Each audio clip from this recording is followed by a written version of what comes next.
네, 뉴스를 배달해 드립니다. YTN 뉴스라이더. 자, 오늘 정치권 이슈 배달해 주실 두 분 소개하겠습니다. 민현주 전 의원, 송금주 전 의원 두 분 모셨습니다. 안녕하세요. 네, 안녕하십니까. 네. 자, 뉴스라이더 뉴스를 배달해 드리는 프로그램인데 오늘 이렇게 함께 해 주셔서 너무 감사합니다. 오랜만에 뵀는데 잘 지내셨어요? 네, 잘 지냈습니다. 의원님 어떻게 지내셨어요? 저는 열심히 지내고 있습니다. 자, 오늘도 열심히 정치권 이슈 배달해 주시기를 부탁드리겠습니다. 자, 어제 여야 양당의 대표와 그리고 비대위원장이 각각 기자 간담회를 열었습니다. 무슨 내용이 나왔는지 알아볼 텐데요. 먼저 국민의힘 이준석 대표 어느덧 취임 1주년을 맞았습니다. 어제 간담회에서 나온 얘기 들어보고 오겠습니다. 네, 이제 제대로 자기 정치 한번 해보겠습니다. 네, 제대로 자기 정치하겠습니다. 지금까지는 저는 선거에서 승리하기 위한 정치를 했습니다. 그리고 재선도 아니었습니다. 우리 세력의 대통령 후보를 당선시키기 위한 선거를 했고요. 우리 윤석열 대통령의 당선을 위해서 뛰셨던 각자의 위치에 뛰셨던 많은 분들이 뭐 저 포함해서 지금은 대의멸친할 때라고 생각합니다. 지금은. 네, 이준석 대표 어제 기자간담회 그 상황을 봤더니 꽤 오랜 시간 동안 진행을 하더라고요. 네. 예, 그만큼 할 얘기가 많았던 것 같은데 일단 가장 화제가 되는 말이 이제 제대로 자기 정치 한번 해보겠다 이렇게 얘기했습니다. 네. 예, 의원님 보실 때 이 자기 정치가 뭘 얘기하는 것 같으세요? 사실 정치인들은 다 자기 정치를 하는데요. 이준석 대표가 어제 이제 일가를 한 게 나 이제부터 자기 정치하겠다. 이제까지는 당을 위한 정치를 했고 선거를 위한 정치를 했는데 이제부터는 내가 생각하는 것들을 구현해 보겠다라고 아주 주장을 강하게 했어요. 원고 하나 없이 그냥 쭉 90분을 갖다가 이 얘기를 하더라고요. 네. 이준석 대표 입장에서는 아마도 이 새누리, 그러니까 국민의힘 대표가 되면서 당대표가 되면서 하고 싶었던 것들이 있었는데 대선, 그다음에 경선 과정부터 있었죠. 경선, 그다음 대선, 본선, 그리고 지방선거를 거치면서 본인이 구현하고 싶었던 것, 지금 이제 얘기하는 것이 혁신 관련해서 공천 혁신이죠. 관련해서 내가 그거 하지 못했다. 근데 이제는 대통령도 만들었으니까 외부의 적이 아니라 내부의 적. 뭐 다시 말하면 공천 혁신에 반대하는 그런 혁신을 반대하는 세력들과 싸워 나가겠다라는 걸 주장하는 것 같아요. 네. 근데 이 혁신이라는 문제는 제가 앞으로도 말씀드리겠지만 사실 공천 혁신이라는 거는 지금 제도화하겠다는 경선을 통해서 제도화하겠다는 건 사실 양날의 칼 같은 검 같은 거거든요. 제도화가 좋은 방면도 있지만 사실은 새로운 피를 수혈하지 못한다는 참신한 인재를 제대로 충원하지 못한다는 그런 한계도 있기 때문에 이준석 대표가 앞으로 자기 정치를 통해서 공천 혁신을 하겠다는 것이 어떤 측면에서 고인물이 아니라 기존에 있었던 합리적인 공천 룰을 만들면서 동시에 새로운 좋은 인재를 외부에서 영입하는지 사실 이 모순되는 이 두 가지를 어떻게 만들어내는지가 성공의 성공을 갖다 결정하는 요인이 되지 않을까 싶습니다. 네. 세대 변화를 예고한 거다 이런 말씀으로도 이해가 되고요. 네. 예. 어제 또 인상적이었던 말 중에 하나가 당 내외로 향하던 무기를 이제 녹여서 네.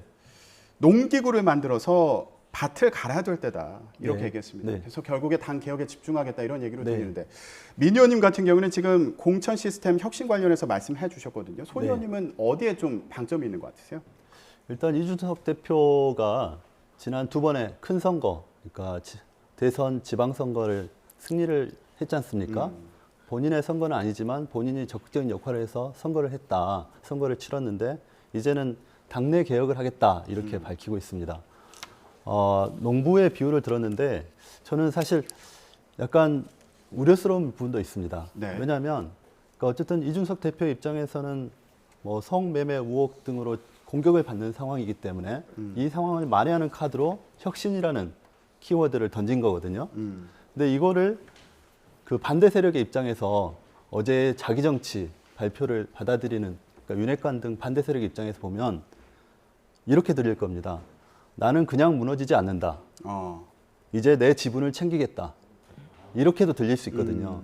그리고 그 혁신이 이꼬르 곧 공천이 되기 때문에 네. 그러니까 국민의힘 내에서 이 당내 갈등이 더 크게 나타나지 않을까 이런 생각을 합니다. 예. 일단 성접대 의혹 관련해서 윤리위에 제소가 된 상황이고 이런 가운데 자기 정치 제대로 한번 해보겠다 이렇게 얘기를 했는데 이게 당 혁신을 얘기한 거지만 또 다른 그렇죠. 개파에서 볼 때는 그렇죠. 이거 본인 지분을 좀 강화하겠다는 거 아니냐 이런 네. 식으로 또 네, 해석을 할 수도 그렇습니다. 있겠다 이런 말씀이었어요. 예.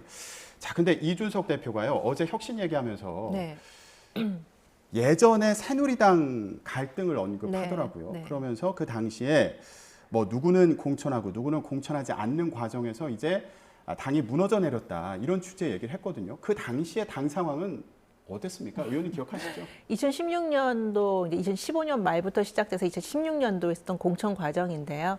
그 당시에 진박 논란이라는 건 뭐 국민들께서는 다 아실 거예요. 국민들 눈살을 찌푸리는 정도가 아니라 스트레스 지수를 굉장히 높였다라는 평가까지 받는 그런 초유의 사태였는데요. 네. 이제 박근혜 정부와 가깝고 진짜 가까우냐 안 가까우냐 그 거리를 가지고 진박 논란, 진박이냐 아니냐, 뭐 진박 간별사 이런 얘기까지 나오면서 사실은 굉장히 비합리적이고 비이성적으로 공천이 이루어졌었죠. 일부 뭐 경선을 했더라도 사실은 이 진박이다라는 걸로 인해서 경선에서 뭐 하나마나한 경선도 있었고요.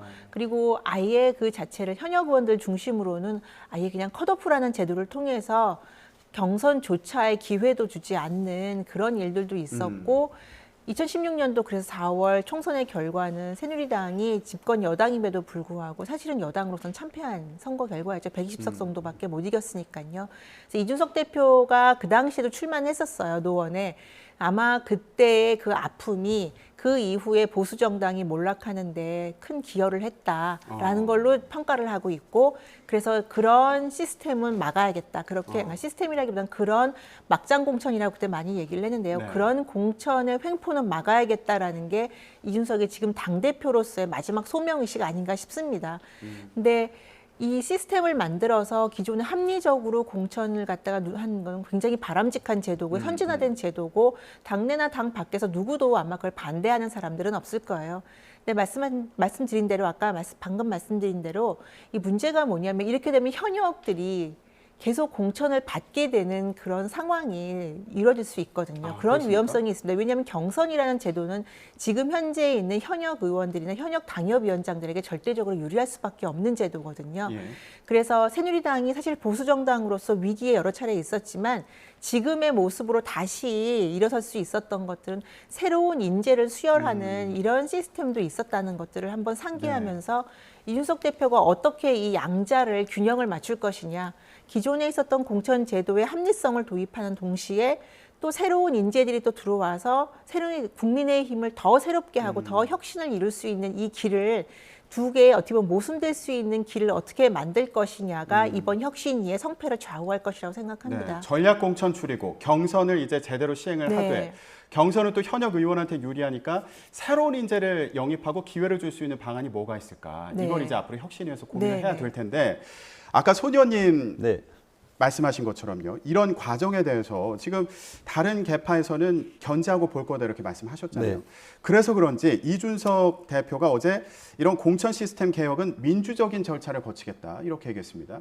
그러니까 일부에서 이거 사당화 논란이 이니까 이거를 좀 이렇게 선긋기를 한 것 같아요. 네. 근데 대부분의 공천 시스템 개혁을 말씀하실 때는 다 민주적인 절차를 거치겠다고 하시거든요. 그러니까 그게 어떻게 실현되느냐의 문제인데 저는 뭐 다른 건 차치하고라도 이준석 대표가 현 시점에서 혁신이라는 키워드를 던진 것 자체는 굉장히 의미 있게 봅니다.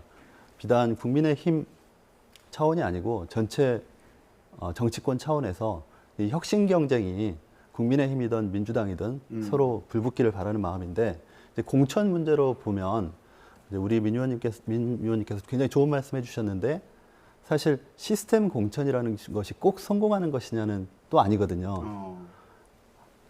가까운 사례로 이해찬 전 대표가 민주당에서 시스템 공천을 만들겠다고 해서 당대표가 되자마자 그 시스템 공천을 당원에다가 이렇게 그러니까 제도화 시켰습니다. 네. 그리고 시스템 공천을 했는데 실질적으로 시스템 공천을 했을 때의 장점만 있는 것이 아니고 부작용이나 단점이 있거든요.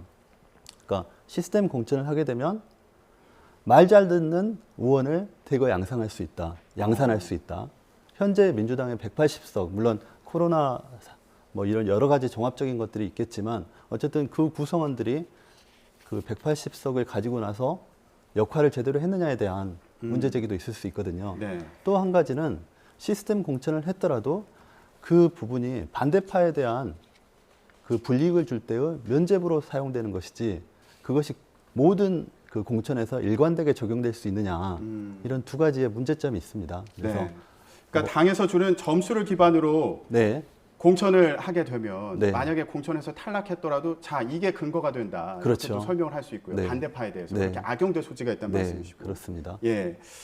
자 그리고 뭐 당에서 점수를 주는 걸 기반으로 하다 보니까 말 잘 듣는 사람이 공천을 그렇죠. 받을 가능성도 있다. 당의 입장에 대해서 특히 원내대표가 결정한 사안에 대해서 반대 목소리를 내기가 쉽지 않은 상황이 됩니다. 네, 알겠습니다. 이런 부분을 좀 감안해서 혁신위에서 좀 고민을 해야 될 것 같고요. 네. 자, 어제 이준석 대표 얘기 중에 이것도 좀 흥미로웠어요. 서진 전략에 대한 얘기가 네. 있었는데 지금까지 서진 전략보다 훨씬 더 강한 수준의 서진 전략이 7월경부터 있을 거다. 예, 호남의 지지세를 높일 것이다. 이런 취지의 발언이었거든요. 네. 그러니까 서진 전략이라는 거는 호남을 공략하겠다, 호남의 지지율을 높이겠다 이런 네. 거 아닙니까? 네네. 예. 저는 개인적으로 이준석 대표가 국민의힘 당대표가 된 이후에 가장 잘한 정치적 행보가 바로 이 호남 그렇습니까? 구애 작전이라고 생각을 해요. 그 보시면 민주당 쪽에서 항상 대선이나 총선 때 보시면 사실 대구 경북이나 부산 경남 쪽에서 사실 20% 가까운 득표율은 하고 있어요. 특히 대선에서도 마찬가지 20% 이상을 받는 경우도 많고요. 그런데 이상하게 보수 정당의 후보들은 특히 대선에서도 그렇고 20% 넘는 것이 굉장히 어렵습니다. 이번에 지방선거에서 사실 지자체당 후보들이 15% 이상 넘었다고 저희가 자축할 정도의 그 정도의 참 어려운 상황입니다. 호남 지역에서. 그래서 이준석 대표가 당대표가 된 이후에 물론 윤석열 대통령도 후보 시절부터 지금 대통령 시작하면서 동시에 호남의 행보를 많이 했고요. 대선 경선 때나 아니면 공약을 통해서도 호남을 적극적으로 개발하겠다. 이제까지 개발되지 않았던 부분들을 개발하겠다라고 약속을 하고 있기 때문에 이 정책은 이어질 것이라고 보고요.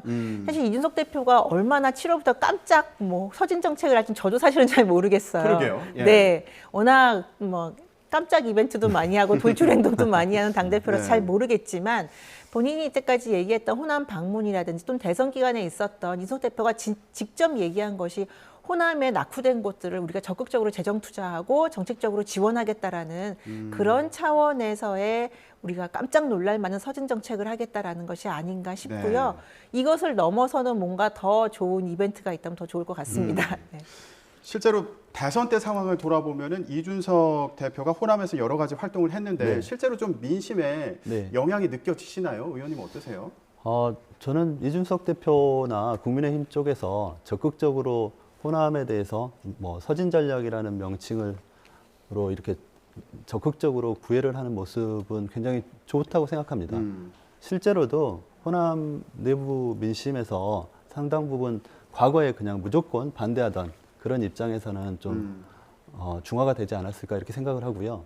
무엇보다 제가 이제 호남의 지역구를 가지고 있었던 사람으로서 말씀드리자면 저는 호남 내부에서 경쟁이 이루어질 수 있게 해줘야 된다고 생각하거든요. 그래서 국민의힘에서 여권에서 더 적극적으로 더 좋은 정치적인 어젠다, 지역 개발 방향 같은 것을 제시해 준다면 호남 내에서도 이런 경쟁 구도가 되지 않을까. 그리고 호남인들이 가지고 있는 여러 가지 역사적인 또 경제적인 그런 피해의식 같은 것이 좀 희석될 수 있지 않을까. 그래서 이준석 대표 그런 모습들은 굉장히 저는 긍정적으로 보고 네. 있습니다.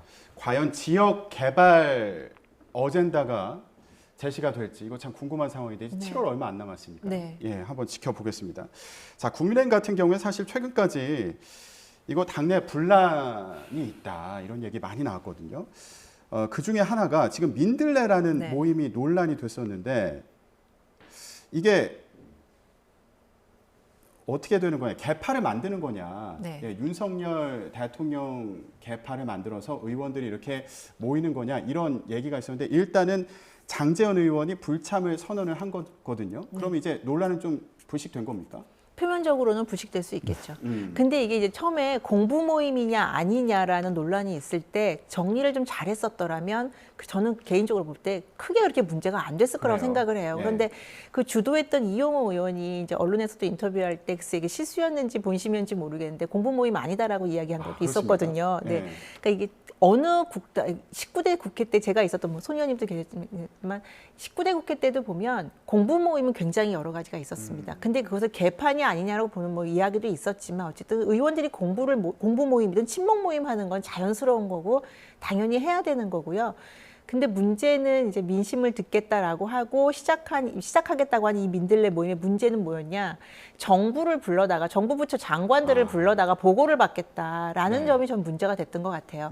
권성동 원내대표를 중심으로 이미 공식적인 기구가 있는데 원내에는 원내대표 정책위 의장 정책위단이 다 있거든요. 부대표단도 있고.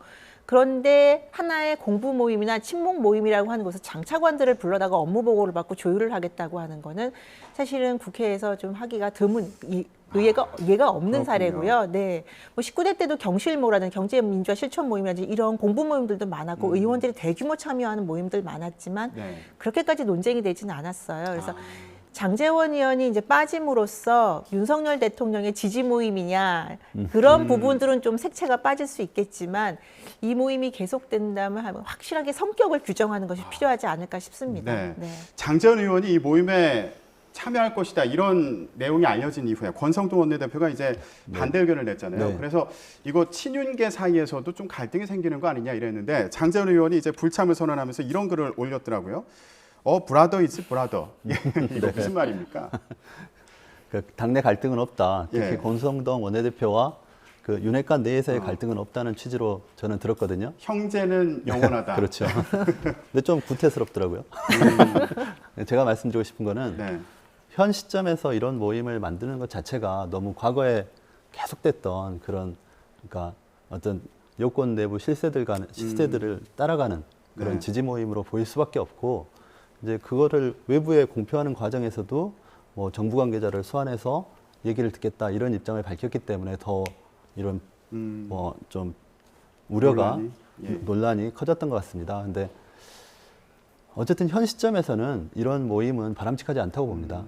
또 지금 민주당 내부에서도 또 계파 갈등이 있는 상태이기 때문에 철험회나 이런 부분에 대해서 비판이 있지 않습니까? 그래서 향후에 이제 장기적으로는 이런 것들이 좀 이런 모임들은 좀 구태스럽다 이렇게 네. 말씀드립니다. 자, 국민의힘 내부의 이런 갈등 상황이 잠잠해진 건지 이거 조금 지켜봐야겠어요. 네. 예. 자, 이번엔 민주당 상황 얘기를 해보겠습니다. 우상호 비대위원장 어제 기자간담회가 있었는데요. 관련 내용 들어보고 오겠습니다. 심지어 공당의 대표를 우리 당의 대표를 하신 분한테 수박이라고 하는 분들이 계신데 그건 자기 모멸 아닙니까? 인신공격, 흑색선전, 개파적 분열의 언어는 엄격하게 금지시키겠습니다. 네, 지금 얘기를 들어보면요. 일단 현충원 참배 이후에 오늘부터 비대위에서 본격적인 활동에 나서는 그런 상황인데 어제 간담회에서 주목됐던 부분은 바로 이거예요. 수박 금지령. 네. 예, 저 의원님한테 좀 얘기를 그러니까 여쭤보고 싶었어요. 네. 의원님 계실 때도 이 수박이라는 단어가 공공연하게 쓰였습니까? 아닙니다. 그렇게 쓰이지 네. 않았습니다. 근데 이제 민주당의 입장에서 좀 가슴 아픈 부분이죠. 지금 이제 계파 갈등을 하면서 이게 수면 위로 올라와 있는데 사실 그 순혈주의나 이런 것들을 우리가 좀 바꿔보지 못했기 때문에 대선이나 이런 데서 좀 우리가 어려웠던 거라고 생각하거든요. 개방하고 포용하지 않으면 사실 대중 정당으로서 더 커지기 어려운데 네. 이런 부분들을 우상호 대표께서 지적하고 이제 수박 논란을 잠재우기 위한 시도를 하시지 않았을까 싶습니다. 자, 이런 내부적인 갈등을 해결하는 네. 게 비대위의 첫 번째 과제가 될 텐데 좀 어떤 방법이 있을까요? 저렇게 이제 쓰지 마 하면 안 쓰는 겁니까? 아니 그렇지 않죠. 벌써 뭐 김남국 의원이나 뭐 여러분들이 뭐 페이스북에 뭐 글을 쓰고 있기도 하고요. 그리고 이게 지금 친문 진영이라고 하는 몇몇 의원들이 수박 얘기를 많이 하는데 사실은 그분들이 어떻게 보면 이 정치적인 훌리건이라고 요즘 얘기를 하는데 그거에 가장 혜택을 본 분들이에요. 이전에. 그러니까 친문 진영에서 그 당시에 문재인 대통령도 후보 시절에 양념이라고 발언할 정도로 이렇게 아주 강성 지지자들의 혜택을 많이 받고 그분들의 덕을 사실 기반을 통해서 정치적으로 성장했다고 봐도 과언이 아닌데요. 그래서 그때는 양념이라고 하거나 그때는 침묵했던 분들이 이제 와서 반대의 이재명 의원이나 그 반대 진영에 대해서는 이렇게 억누르는 것들을 한다는 정치적인 행위를 하는 것이 과연 통할까? 저는 이건 안 통한다고 보고요. 네. 이번에 비대위 차원은 사실은 비대위 다음에 또 비대위라서 그 영향력이나 의미도 많이 퇴색이 됐고 결국에는 전당대회 관리하는 비대위로 마무리되지 않을까 싶습니다. 네, 좀 이런 분열 양상을 좀 잠재우기엔 시간이 부족하다 이런 말씀으로도 들리고요. 이렇게 수박 공세가 네. 심하니까. 네. 네. 근데 저는 뭐 이 상황을 그렇게 부정적으로 보지는 않습니다. 어쨌든 우리 당의 문제점들을 수면 위에 드러내놓고 이 첨예하게 대립하면서 토론하는 것이거든요. 그러니까 과거에 이제 순혈주의나 이런 것으로 혜택을 본 분들이 있겠죠. 근데 그런 분들이 또 비판의 목소리를 못 내게 되면 안 되지 않습니까? 네. 저는 이번 기회에 민주당이 과거에 이런 계속 순혈주의에 갇혀있던 거를 틀을 깨고 좀 더 개방하고 포용하는 정당으로 거듭날 것으로 저는 기대합니다. 의원님, 그럼 이건 어떻게 보세요? 이제 수박 이 논란 속에 개파 간의 갈등이 이제 심화되고 있는 그런 네. 상황인데 그러다 보니까 아니 그러면 이재명 의원뿐만 아니라 친문계 전해철 홍영표 의원도 당대표 경선 나오지 마라. 네, 네. 이런 주장도 나왔거든요. 이거 이광재 네. 전 의원이 이렇게 얘기를 한 네. 상황이에요. 이런 주장에 대해서 어떻게 그 보십니까? 부분도 눈여겨볼 만한데 7080 세대에게 넘겨줘라 이런 부분인데 그 부분에 그 메시지가 이광재 의원을 통해서 나왔거든요. 그래서 이것이 어느 정도 현실화될지 좀 지켜봐야 될 것이고 현재 당내 7080 세대 의원들이 적극적으로 자기 목소리를 내는 역할을 해오지 못하고 있거든요. 그러니까 과거 86 세력의 목소리를 대신 전하는 역할을 하는 거죠. 근데 그런 모습에서 벗어나야지 7080 세대한테도 기회가 온다. 저는 이렇게 생각합니다. 네. 민주당에서도 전당대회 앞두고 세대 간의 어떤 대립이나 아니면은 친명, 친문 그리고 다른 그 의원들 사이의 어떤 대립이 반복되는 건 아닌지 이것도 좀 봐야겠습니다. 네네. 예. 자 이번에는요 이렇게 여야 모두 지금 내홍을 겪고 있는 사이에 원구성 협상은 계속 지지부진한 것으로 보입니다. 네. 저희가 관련해서 여론조사 결과를 좀 준비를 했는데요. 보면서 얘기해 볼게요. 자 지금 논쟁의 핵심이 법사위원장 어느 당이 맡을 거냐 이게 핵심 가운데 하나인데 여론조사 결과를 봤더니 여야 합의대로 국민의힘에 맡겨야 된다. 이게 절반을 넘은 네. 그런 상황입니다. 자 일단 의원님께 여쭤볼게요. 민 의원님께 여쭤볼게요. 자 국민의힘 같은 경우에는 이제 법제사법위원장을 국민의힘 야당에서 가져가야 된다는 주장인 거잖아요. 그리고 네. 이게 여야 간에 이미 전반기 때 합의가 됐던 네. 사항이고 그거를 지켜라 그건데 민주당의 얘기를 들어보면 법사의 권한을 줄이면 국민의힘에게 주겠다 이런 취지로도 들리거든요. 네. 예, 만약 그런 상황이라면 국민의힘에서는 이거 굳이 가져갈 필요가 없는 거 아닙니까? 만약 법사위원장, 법사위의 권한을 줄이는 걸 전제로 한다면? 일단은 그 전제 조건 이전에 약속을 먼저 이행한다고 말을 해야지 국민의힘도 협상을 할 수 있지 않을까 싶고요. 지금 국민들 다 앞에서 국회의장님 같이 사진까지 찍고 넘겨주겠다라고 사진까지 찍었거든요. 네. 이전 원내대표 시절에. 그래놓고 이제 와서 법사위원장은 야당이 가져가야 된다고 못 내놓는 것 자체가 국민들께 납득이 안 되기 때문에 저런 여론조사가 나왔다고 생각을 하고 결과가 나왔다고 생각을 하고요. 민주당이 이 약속을 지키는 차원에서 일단 법사위원장은 그러면 약속대로 국민의힘에 가겠다. 그 다음 자리에서 전 협상이 이루어져야 된다고 생각을 해요. 네. 일단 원구성이 돼야 민주당이 원하는 보건복지위원회랑 교육부 장관 청문회도 할 거 아닙니까? 네. 그러니까요. 전반기 국회를 돌아보면 네. 그 당시에는 민주당이 이거 집권 여당이 법안 추진하는데 발목 잡게 하면 안 되니까 민주당에서 법사위원장 가져가야 된다 그 주장이었던 거 네, 아니에요? 네, 네, 근데 그렇죠. 지금 여야가 이제 바뀌었으니까 그러면은 국민의힘이 가져가야 되는 거 아닙니까? 그 논리대로라면. 일단 약속은 지켜져야 된다고 생각합니다. 근데 이제 지금 그 자구 수정에 한정하자는 거는 법사위의 선진화 방안으로 여야 공의 과거부터 계속 논의됐던 겁니다. 그래서 이번 기회에 같이 그걸 반영해 주는 것이 필요하다. 저는 그렇게 생각합니다. 알겠습니다. 자, 이제 시간이 어느새 이렇게 빨리 지나가가지고요. 저희가 마지막 질문 좀 드려야 되는데 제가 마지막에 소개해드렸던 그 뉴스가 있습니다. 화물연대 관련해서 네. 얘기를 좀 해봐야 될 것 같아요. 오늘로 파업이 7일째거든요. 근데 정부와 교섭이 잘 안 되는 것으로 보입니다. 네. 예. 자, 윤석열 대통령 같은 경우에는 노사 간에 이제 협의를 잘 해야 된다 이런 취지였잖아요. 네. 예. 정부의 역할을 어떻게 보십니까? 저는 사실은 이 화물연대 이 파업에 대해서 굉장히 심각하게 보고는 있는데요. 지금 안 그래도 코로나 때문에 물류가 굉장히 물류 때문에 경제가 어려운 상황인데 지금 이 파업까지 와서 굉장히 좀 더 심각한 상황으로 될까 걱정이 되는데 윤석열 대통령이 처음에 발언에는 법대로 하자라고 이제 법대로 해야 된다라고 하셨다가 한 발 물러나서 지켜보겠다. 노사가 이제 다 결정을 했으면 좋겠다. 합의를 했으면 좋겠다. 하겠다라고 했는데 지금 상황에서 사실 정부가 섣부르게 개입하는 것이 도움이 될까라는 측면에서 저는 조금 더 지켜본 이후에 정부가 그 대응 방안을 좀 마련하는 것이 어떨까 싶습니다. 네, 일단 지금 국토교통부와 화물연대가 교섭을 하고 있지만 잘 안 네. 되고 있거든요. 네, 네. 예, 어떤 역할이 필요한 거 아니냐 이런 지적도 있어요. 더 적극적으로 나서야 되는 거 아니냐 이런 지적이 있는데요. 그러니까 이번 화물연대 사건은 그 윤석열 정부의 문제 해결 능력을 보여주는 시험대입니다.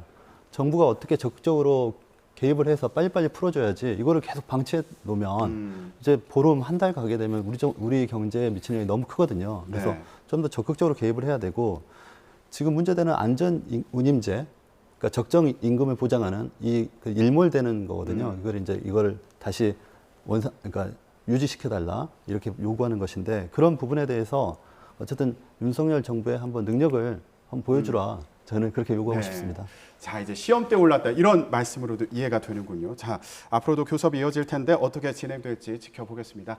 자, 지금까지 정치권 소식 민현주 전 의원, 송금주 전 의원 두 분과 함께 얘기 나눴습니다. 두 분 고맙습니다. 네, 감사합니다.